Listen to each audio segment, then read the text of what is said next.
आप सभी को जय मसीह की। परमेश्वर के नाम से आपको आनंद और शांति मिले। हमारा जो यूट्यूब चैनल है वो मसीह भाई बहनों के लिए कि हमारा जीवन मसीह में कैसा होना चाहिए, हम अपने जीवन को कैसे मसीह में चला रहे हैं। तो आज का जो वचन है वो अय्यूब की स्टोरी है। आप लोग जानते हो जो मसीह भाई बहनों है कि अय्यूब की जो स्टोरी है, अय्यूब का जो परिवार था वो कैसा था और अय्यूब का विश्वास। परमेश्वर कहता है कि पृथ्वी पर सारे मनुष्य में और अय्यूब कैसा था, सबसे ज़्यादा धर्मी। तो आज हम अय्यूब की स्टोरी पढ़ेंगे, देखते हैं परमेश्वर आज अय्यूब के बारे में क्या कहता है। तो अय्यूब की पत्री उसका दूसरा अध्याय दूसरे वचन से लेके हम 10 वचन तक पढ़ेंगे, देखेंगे परमेश्वर आज इन वचनों के द्वारा हमसे क्या बातें करना चाहता है। और हो सकता है इन वचनों से परमेश्वर किसी से बात करना चाहता है कि जिसके जीवन में ऐसी परिस्थिति आ रही है और शैतान उनको ज़्यादा परख रहा है। तो देखिए आज देखते हैं कि परख कौन रहा है, शैतान या परमेश्वर, किस तरीके से परख रहा है। तो इस तरीके से देखिए दूसरे वचन में क्या लिखा है। यहोवा ने शैतान से पूछा, तू कहाँ से आता है? शैतान ने यहोवा को उत्तर दिया, इधर उधर घूमते फिरते और डोलते डालते आया हूँ।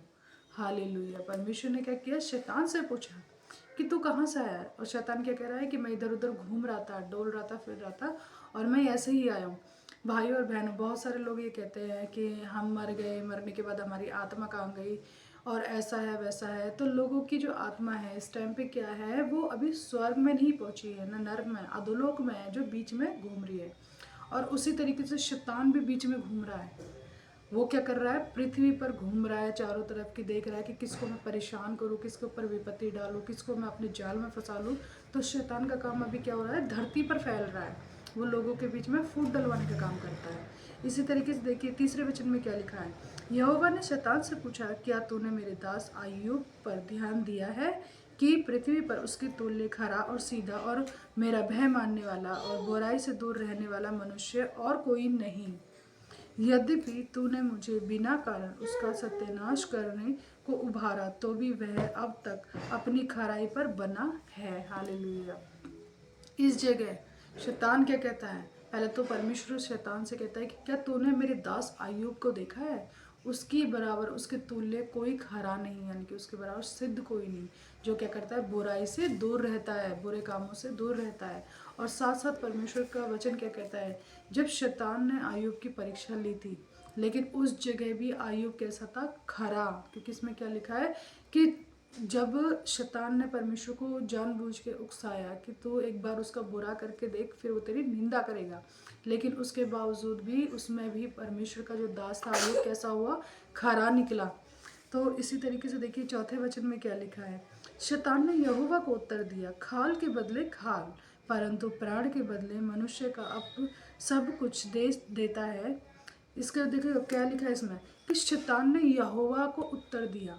यहाँ पे शैतान यहोवा से कह रहा है कि खाल के बदले खाल, लेकिन परमेश्वर कभी ऐसा नहीं करता कि खाल के बदले किसी को खाल दे दे या कुछ भी ऐसा करके परमेश्वर कभी नहीं करता। और लेकिन देखियो क्या कह रहा है कि परंतु प्राण के बदले मनुष्य अपना सब कुछ दे दे।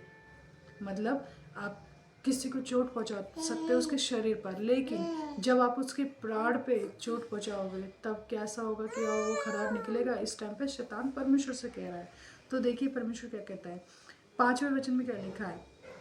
इसलिए केवल अपना हाथ बढ़ाकर उसकी हड्डी और मांस छू, तब वह तेरे मुंह पर तेरी निंदा करेगा। हालेलुया। शैतान यहाँ पे परमेश्वर से कहता है कि एक बार उसकी हड्डी, उसके मांस को छू, यानी कि उसको पीड़ा दे, और देखना वो क्या करेगा, तेरे मुंह पे तेरी निंदा करेगा। देखिए छठे वचन में क्या लिखा है। छठे वचन में लिखा है, यहोवा ने शैतान से कहा, सुन वह तेरे हाथ में है, केवल उसका प्राण छोड़ देना। हालेलुया। यहोवा ने शैतान से कहा, शैतान क्या कहता है कि अगर तू उसकी हड्डी को, उसके मांस को छुएगा तो वो तेरे मुंह पे तेरी निंदा करेगा। लेकिन उस जगह भी परमेश्वर ने क्या कहा शैतान से कि तू उसे परख के देख ले, तो भी वो मेरी निंदा नहीं करेगा, क्योंकि वो कैसा है, खरा मनुष्य है और सिद्ध मनुष्य है। तो लेकिन क्या कहता है यहोवा कि तू उसके शरीर को छू ले, लेकिन उसके प्राण को ना छूना। देखिए इसी तरीके से सातवें वचन में क्या लिखा है, तब शैतान यहोवा के सामने से निकला और अय्यूब को पैर के तलवे से लेकर सिर की चोटी तक बड़े बड़े फोड़े से पीड़ित किया। हालेलुया। परमेश्वर की महिमा। परमेश्वर का वचन देखिए यहाँ पे क्या कहता है। परमेश्वर को ये पता थी कि वो मेरा दास सिद्ध है। क्या आप भी परमेश्वर की नज़रों में सिद्ध हो? परमेश्वर ने शैतान को ये भी अधिकार दे दिया अय्यूब के शरीर पर कि तो उसको क्या करना, उसकी खाल को, उसके शरीर को, उसकी हड्डियों को छेड़ ले, लेकिन उसके प्राण को ना छूना।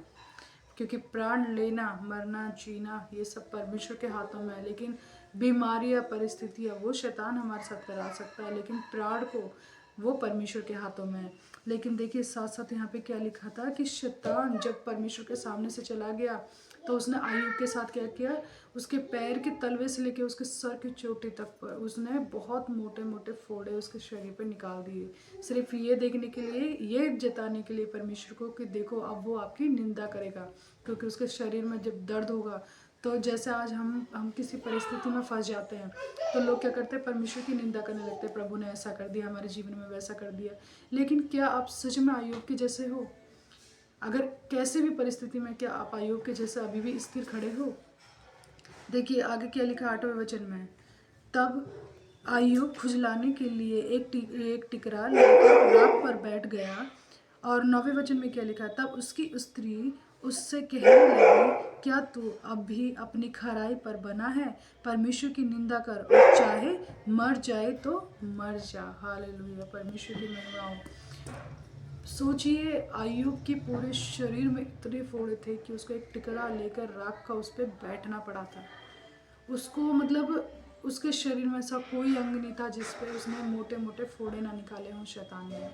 और उसकी पत्नी भी उससे क्या कह रही थी कि अब तो तू परमेश्वर की निंदा कर, जिसकी तो दिन रात, आज लोग बाग क्या कहते हैं, तुम इतने सालों से चर्च जा रहे हो, आपका तो कभी कोई भला नहीं हुआ, आज तक कभी अच्छा नहीं हुआ।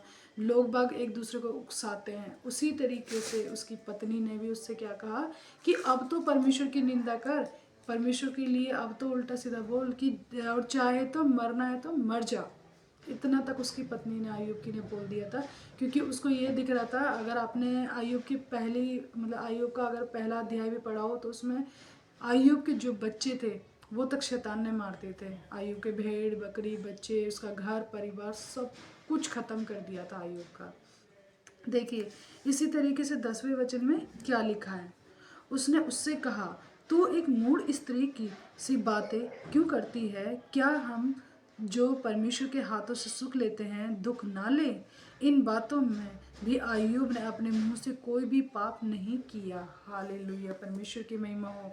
परमेश्वर का वचन क्या कहता है कि अय्यूब को दर्द हो रहा था, वो पीड़ा में तड़प रहा था, उसके बच्चों का दर्द, उसके परिवार का दर्द, लेकिन उसके बावजूद भी जब उसकी स्त्री ने, उसकी पत्नी ने जब उससे कहा कि अब तो परमेश्वर की निंदा कर, तब अय्यूब अपनी पत्नी को भी डांटता और क्या कहता है, तू एक मूढ़ स्त्री की जैसी बातें मत कर।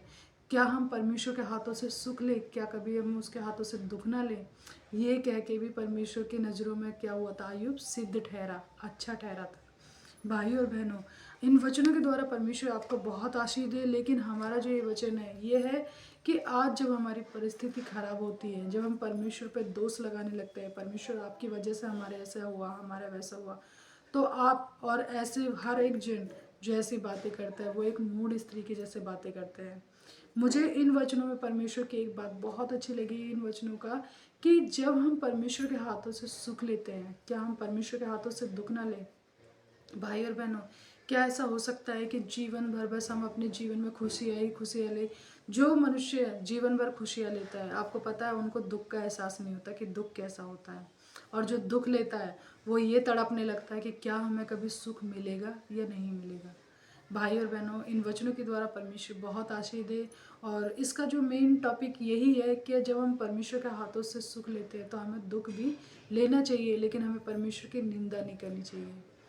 आप लोगों का बहुत बहुत धन्यवाद करते हैं। इन वचनों के द्वारा परमेश्वर आपके जीवन में आनंद और खुशियों को भरे और आपके घर में उन्नति को और अभिषेक से भरे। आप सभी को जय मसीह की। परमेश्वर के नाम से आपको आनंद और शांति मिले।